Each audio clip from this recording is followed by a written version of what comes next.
Hello guys, welcome back to my channel. तो guys, आज की इस वीडियो में मैं आपको बताऊंगी आंखों के सामने सब्जेक्ट और वर्ब का एग्रीमेंट कैसे होगा।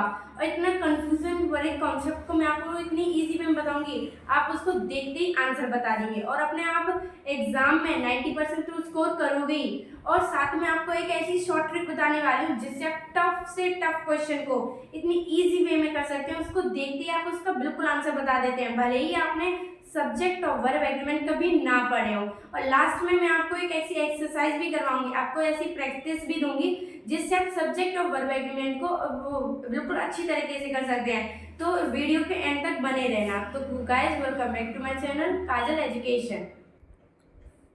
हेलो गाइस, तो अब हम स्टार्ट करते हैं एक कंफ्यूजन बने कॉन्सेप्ट से जो कि स्कूल में ज़्यादातर पूछा जाता है। वैसे जो कि टीचर्स होते हैं वो सबसे ज़्यादा पूछते हैं और सारे बच्चे इसमें गड़बड़ करते हैं, पर मैं आपको कुछ भी गड़बड़ नहीं करने दूंगी। तो देखिए, ए एंड द, तो अब हम इनका यूज, आपको पता है कि आर्टिकल कब यूज करते हैं, ए एंड द का कब यूज किया जाता है, कैसे यूज किया जाता है। तो देखिए, जब सब्जेक्ट, देखिए जैसे हम लिखे यहाँ पे एंड, देखिए एंड के बाद अगर कोई ये आर्टिकल ए एंड द का यूज हुआ हो, मतलब एंड के आगे हमारा एक सेंटेंस है, उसमें सबसे पहले ए एंड द ये यूज हो रहे हैं और जो हमारे ये वाला सेंटेंस होगा इसको हम सेकंड सेंटेंस बोलेंगे, और जो एंड से पहले होगा ये हमारा फर्स्ट। तो जो हमारा ये सेकंड सेंटेंस होगा इसका इससे कोई भी रिलेशनशिप, कोई भी लेना देना नहीं होगा। ये हमारा अलग होगा और ये भी हमारा अलग होगा। मतलब जब हम एंड लगाते हैं तो हम बेसिकली क्या यूज करते हैं, एक सेंटेंस, एक जॉइंट सेंटेंस होता है, ये अपने आप में पूरा एक मीनिंगफुल सेंटेंस बनता है, ये एक सेंस निकालता है अपना। पर हम इसमें क्या होगा, इसमें जो हमारा ये एंड है, जब हमारा इसके बाद ये आर्टिकल आता है, अगर आर्टिकल आता है तो इसके बाद जो हमारा ये सेंटेंस होगा और जो भी ये सेंटेंस होगा ये बिल्कुल ही डिफरेंट होंगे किसी और चीज के। जबकि मैंने आपको बताया किसी और पर्सन या किसी और थिंग को डिनोट करेंगे, ना कि एक सेंटेंस में इसी इसके और इसके बीच में कोई रिलेशनशिप नहीं होगा। अगर ये अलग है तो ये भी इससे अलग होगा। तो देखिए, अगर आपको अभी समझ नहीं आया तो हम एग्जाम्पल की हेल्प से देखते हैं, अगर आपको बहुत अच्छी तरह समझ आएगा। देखिए, the coach and the captain have arrived, ये मैंने सुना, बिल्कुल सही सेंटेंस है कि कोच है और वो कैप्टन है, वो आ गया। अब जब मैंने ये सेंटेंस सुना तो हमारे दिमाग में क्या लगा कि जो कोच है और ये जो हमारा कैप्टन है ये कोई दो है, मतलब ये कोई दो पर्सन है, एक कैप्टन कोच अलग है, एक कैप्टन अलग है। तो मेरे माइंड में अपने आप पता पड़ेगा कि ये दो है। तो देखिए, द कोच हमने यहाँ पे यूज किया और एंड लगाकर, फिर हमारे यहाँ पे एंड आया और इसके बाद में क्या आया, जैसे कि मैंने आपको पहले बताया था आर्टिकल द यूज हुआ यहाँ पर हमारा। तो देखिए, अब ये इसके बाद हमारा कैप्टन आया, हैव अराइव्ड। तो ये अब जो ये हमारा कोच है ये बिल्कुल एक अलग पर्सन है।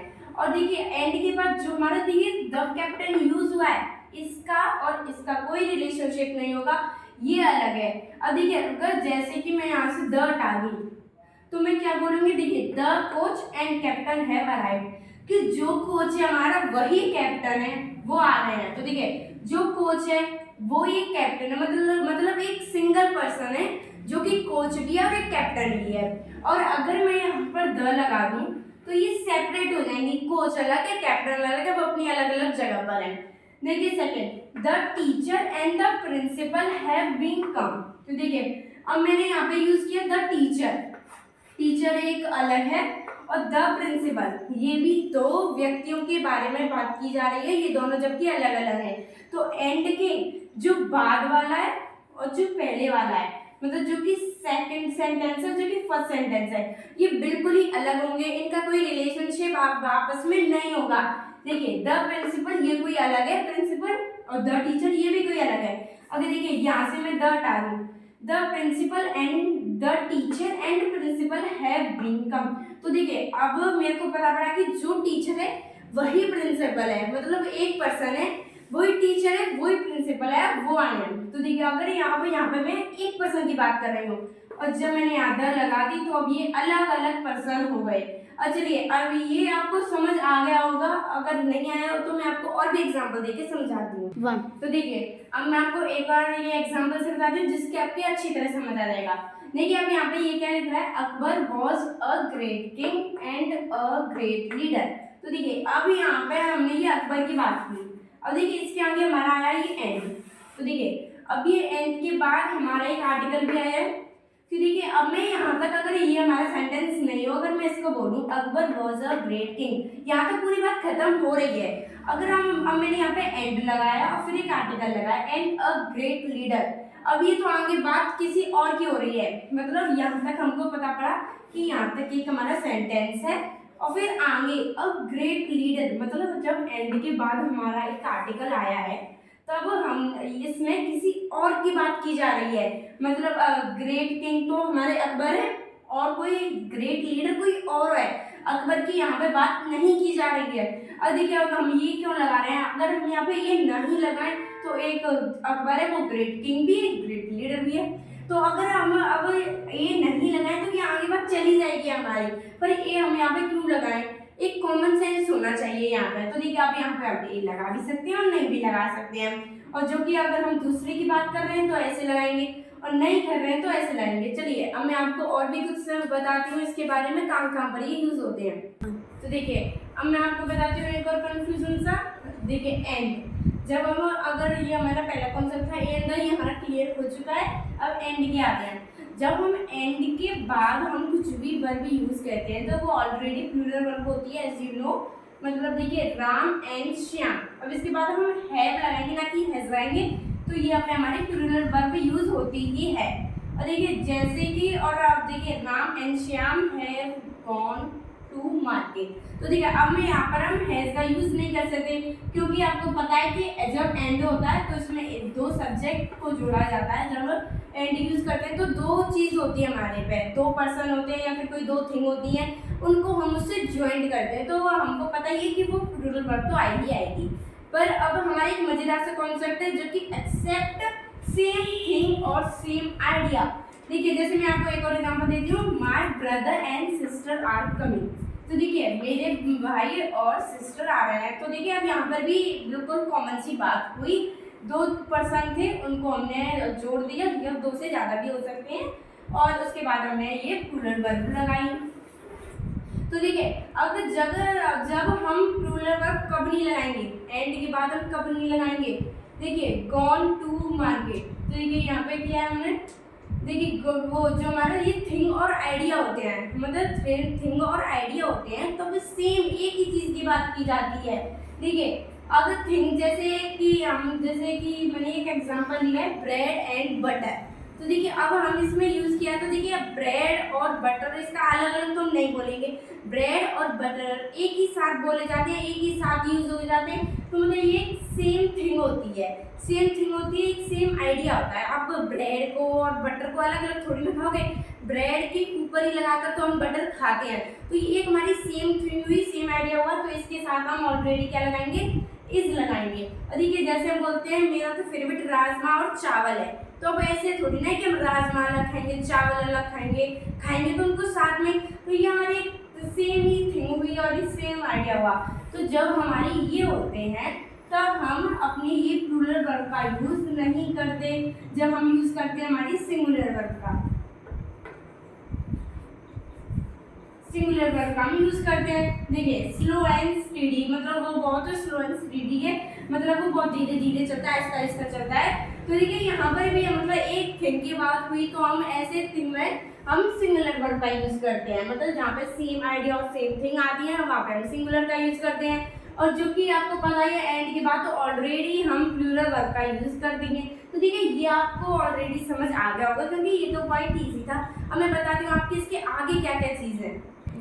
तो देखिए अब मैं आपको और भी कुछ पॉइंट्स बताती हूँ जिसके साथ मतलब हम सिंगुलर या फिर प्लूरल वर्ब यूज करते हैं। देखिए जो हमारे अनडिफिनेट वर्ब होती हैं, जितने भी हमारी ये हमारे प्रोनाउन होते हैं जो भी, इनके साथ जैसे कि समवन, एनीवन, इन सब के साथ समवन, एनीवन और भी बहुत सारे होते हैं जैसे कि समथिंग, ये सारे के हम साथ सिंगुलर वर्ब यूज करते हैं। मतलब बहुत सारे होते हैं कि जब एनीवन आया तो वहाँ पे हमारे प्लूरल वर्ब लग गई, क्योंकि ये बहुत सारे हैं। पर इसके साथ जो हमारे इंडेफिनिट प्रोनाउन होते हैं, इन सबके साथ हम सिंगुलर वर्ब ही यूज करते हैं। ये हमारा एकदम रूल है। देखिए तो ठीक है। और जैसे कि नेम, अगर किसी का नाम होता है, जैसे चिल्लीज, हम बोलते हैं कि जैसे चिल्लीज गए, तो ये क्या हमारा ठीक है? नहीं, चिल्लीज का नाम है तो हम उसको मतलब इसका हिंदी प्रोनाउंसिएशन करके करना चाहिए। तो ये तो आपको ऐसे रटने होंगे? नहीं, बिल्कुल नहीं रटना आपको। आपको इनकी हिंदी करके देखना है। अगर है का आंसर आता है तो वो हमारी सिंगुलर है। अगर है का आंसर आता है मतलब दोनों में डिफरेंस होता है तो हमारा वहाँ पे प्लूरल वर्ब यूज की जाती है। देखिए चिल्लीज, ब्लैक कैट्स, अगर ये हमने यहाँ पर नेम यूज में है, वही गाइस कि हमको कॉमन सेंस देखना है। हमारा कॉमन सेंस होना चाहिए कि ये हमारा नेम है या फिर कुछ भी और चीज़ है, वो सब आपको देखनी होगी, तब आपको यहाँ पे भी सिंगुलर वर्ब यूज होगी, तबकि ये प्लूरल जैसे दिखते हैं पर होते नहीं हैं। देखिए न्यूज़, मैथ्स, बैरिक्स, फिजिक्स, जिसके साथ हमारे देखिए सब में पीछे एस लगी हुई है, तो आपने एस देखी तो लगा दिया आपने प्लूरल वर्ब, पर ऐसा नहीं है। देखिए यहाँ पे कुछ ऐसे वर्ड्स होते हैं जिसके पीछे एस नहीं लगी होती। क्या आप बोलेंगे न्यूज़ आ रही है? ऐसे तो नहीं बोलेंगे, क्योंकि यहाँ पे एस है तो इसको मतलब ये नहीं है कि ये प्लूरल हो गया, ये सिंगुलर ही है सारे, बस ये इसके पीछे एस लगी होती है। तो इन सब के साथ हम वही यूज करेंगे सिंगुलर वर्ब। देखिए each, either, non, neither, many, देखिए इनके साथ हम सिंगुलर वर्ब ही यूज करते हैं। देखिए जब भी ये हमारे आ रहे हैं तो हम उसको देखेंगे नियरेस्ट सब्जेक्ट, हम नियरेस्ट सब्जेक्ट को देखेंगे। देखिए मैंने आपको एक एग्जांपल भी दिया है यहाँ पे, नाइदर द मॉनिटर, यहाँ तक मेरी पूरी क्लियर बात हुई। नाइदर द मॉनिटर, यहाँ पर ये हमारा सब्जेक्ट है। देखिए नॉर द प्रिंसिपल, अब देखिए नॉर द प्रिंसिपल ये भी हमारा सब जो है सब्जेक्ट है, पर हमको क्या देखना है, जब भी ये हमारे सेंटेंस में आए तो हमको सबसे नियरेस्ट देखनी है। देखिए नॉर ये हमारी नियरेस्ट है, तो अब मैंने आगे कुछ भी हो मैंने वो नहीं देखा, बस प्रिंसिपल देखा, ये नियरेस्ट है, मैंने इस लगा दिया और ये बिल्कुल ही करेक्ट होगा। ऐसा कुछ नहीं है कि ये गलत हो जाए। अगर यहाँ पे मैं मॉनिटर लगा दूँ, एस लगा दूँ अगर इसके पीछे, तो क्या इस पर फर्क पड़ेगा? बिल्कुल नहीं पड़ेगा, क्योंकि हमको चाहिए इन सब के साथ नियरेस्ट सब्जेक्ट जो कि हमको ऑलरेडी मिल गया है, बस उसी के साथ हमको इस लगानी है। तो ये थे हमारे कुछ और पॉइंट्स। अब मैं आपको और भी पॉइंट्स बताती हूँ।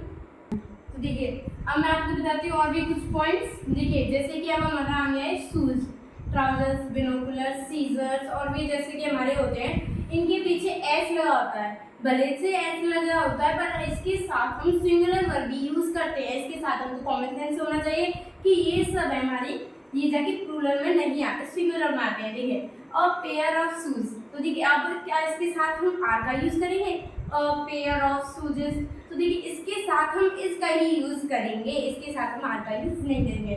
तो देखिए मैं आपको ट्रिक बताती हूँ, जैसा कि मैंने आपको इंट्रो में बताया था।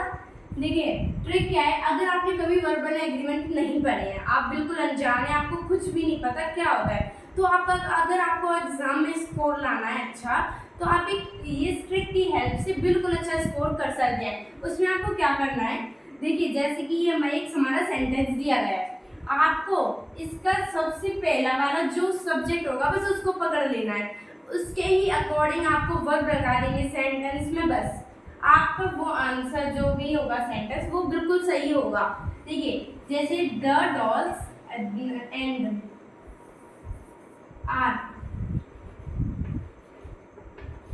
गिफ्टेड माय ब्रदर, देखिए ब्यूटीफुल, अब डैश लगा दिया यहाँ पर। देखिए अब मैंने सबसे पहले पढ़ा द डॉल्स, अब मैंने ये पकड़ लिया डॉल्स, ये हमारी क्या है प्लूरल है, तो देखिए अब यहाँ पे लगा देंगे आर लगा देंगे, अब ये हमारा पूरा सेंटेंस सही होगा।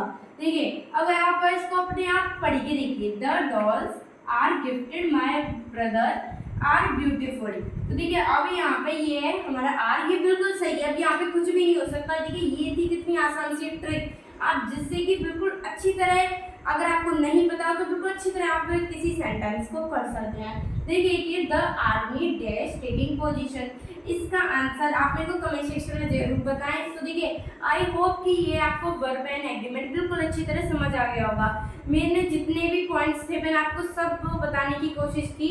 अगर आपको अभी कुछ समझ ना आया हो, कुछ भी डाउट रहेगा तो आप कमेंट सेक्शन में मुझसे पूछ सकते हैं। तब तक के लिए थैंक यू, बाय।